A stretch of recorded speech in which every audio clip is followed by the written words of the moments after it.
You play everything. You play mandolin, you play guitar, you play fiddle. I guess you can play anything with strings on it. How many different instruments did you bring to the family reunion today? I brought 2 guitars, a mandolin, and a fiddle.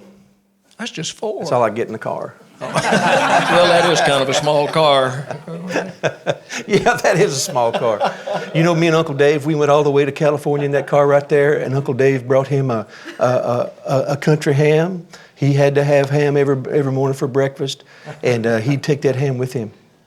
Careful.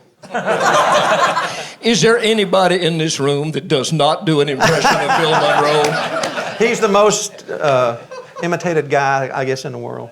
In the world of bluegrass, I'll put it that way. Why do you think that is?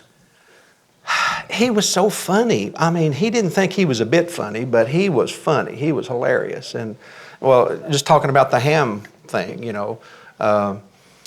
know Alan O'Brien, Nashville Bluegrass Band, back years ago before I guess the band even started, he come on the bus and saw Mr. Monroe one time, and Bill was hungry, and couldn't find anything to eat, and Alan said, "Oh, I've got some old, country ham biscuits that my mom made me. They're a couple of days old, but he said, 'Boy, you bring me them biscuits, you can't hurt ham.'"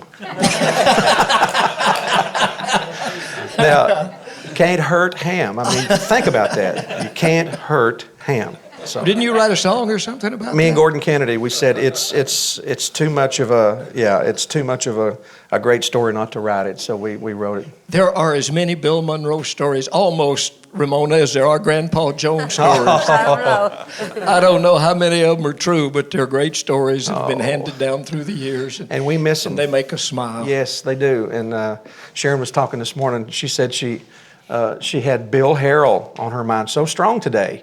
And never think about him. Yeah, I did today. And I think people like Mr. Monroe and Grandpa and people that we've loved for so long.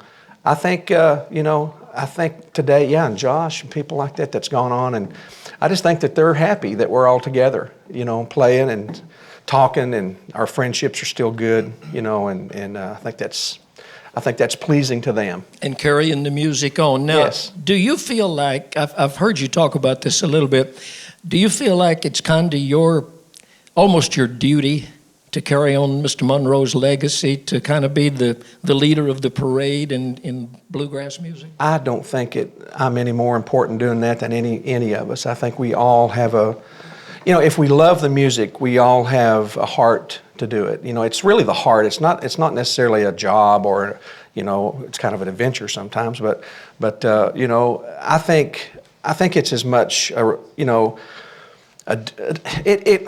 could call it a duty, but I don't ever look at it as a duty. I look at it as an honor to get to carry his music, and Lester and Earl and the Stanleys and Flatt and Skaggs. Those 3 bands are really the bands that solidified the music that we all built on after that. It was Bill when Lester and Earl joined the band. That's where Lester and Earl met, was in Monroe's band, because Lester had already been with Monroe for a little while, and they were honing their duet up, and it was so great, and I got a publicity picture of just Lester and Bill together. It's an old publicity picture, an old black and white thing, but when Earl came into the scene, that's really when the sparks flew and the explosion happened. The DNA was complete. And year-wise, we're talking the late 40s? December of 45 was when Earl came into the band, and they didn't really record till, I guess, around maybe August, September of. Kyle would maybe know that exact date. It was September of the next year that they recorded. Yeah, so it was like it was like if you figure it's almost like 9 months. It took that kind of time to birth a new music and a new sound, and it was really a new sound. I mean, a lot of people complain, a lot of the purists anyway, complain about any kind of new elements coming into bluegrass at all. It's like, don't do that, And I've always tried to be my hands out this way, not up that way. Hey, come on in. Let's. You're not going to change the love I have for the foundations of the music, but come on in. It's for everybody. Mr. Monroe used to say, "My music's for everybody." It's for all the nations, you know. So, yes, sir, it is.